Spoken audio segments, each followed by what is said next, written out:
Leaving Cordillo Downs, we continued the journey north towards Birdsville. And on the way, we came across the historic Cadelga Homestead ruins.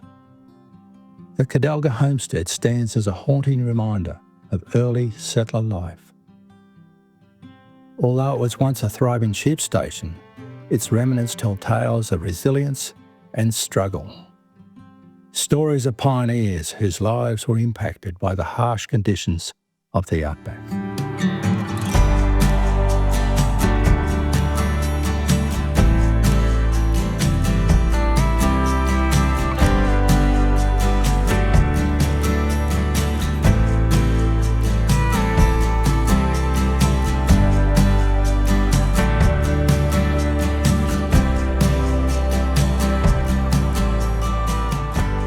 Cadelga station was taken up by a fellow called Robert Frew, I think, in about 1877.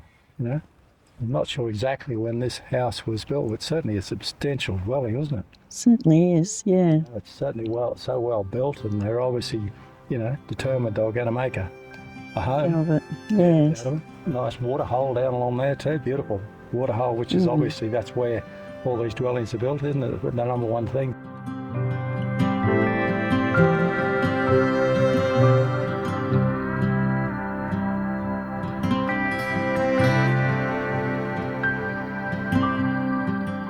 It seems to me there was this rock here that they've virtually just picked up the pieces and found the right rock for the right positions. They're obviously not trained stonemasons. No. These are people who would have just said, look, I reckon we can do this, and obviously you got the foundation in and cross pieces here, and then you come up to here, cross over here, back here, and that's what holds the whole thing together. You can particularly see it on this corner here. They've done a great job, hey? And see how these fellas here cross over and like that and cross over, and each time you do that, it binds it all together. That's why it's sort of filled up. And really interested here that the way they've sort of put this plastry over here and made it look like sandstone. Certainly protected that part of the wall. It's preserved that part of the wall pretty well. It's quite big. The amount of work that went into it, putting it together, a lot of hard work.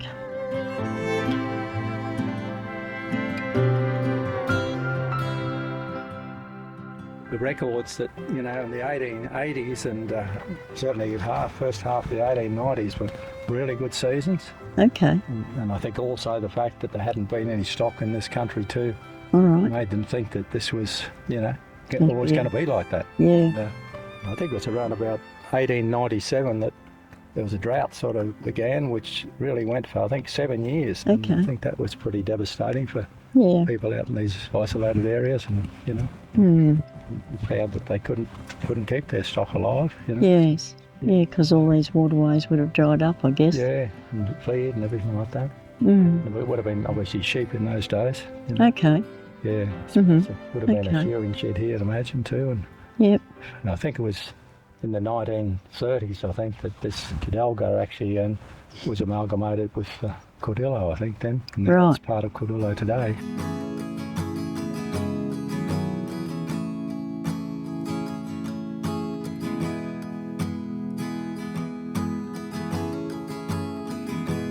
Yeah, I'm imagining what it'd be like as a mum, raising children here and keeping them away from the river and washing clothes and keeping them fed, and also the women, probably having to wear long dresses and they probably had to cart water up by hand, I guess, from the river. Yeah, they would probably go down to the river to wash.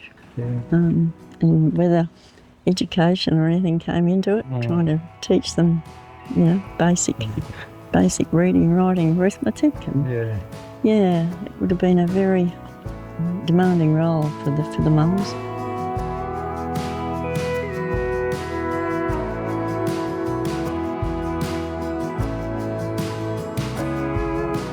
Yeah, and you think about the perseverance that people were here, and they would have had so many challenges along the way. And if they got through that time after the drought, through that drought, and the station was still operating and the homestead still going, they just had that sort of like I say, a bit that pioneering spirit and that determination, didn't they?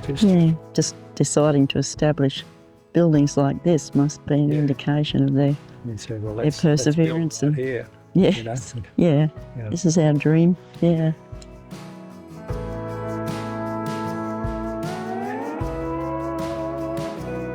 I suppose I can relate to it a little bit too. Some of my forebears were actually at that same time on a Tikalara station, and they had sheep and were also breeding horses for the army, that type of thing.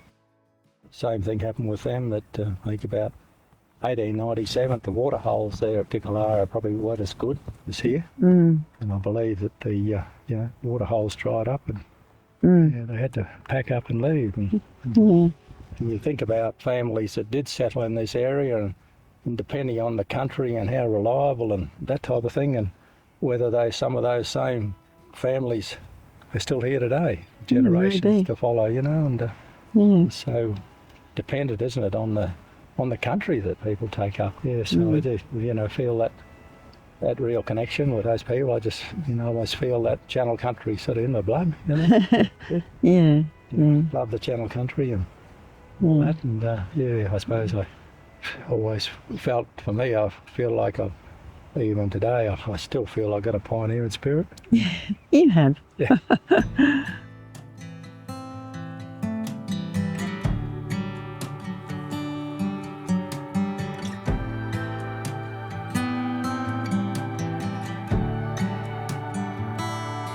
I just so admire these people, their commitment, and away from anywhere really, hey? Thousands of kilometres away, and you think about getting all the supplies in and getting the wool to market and all those sort of things.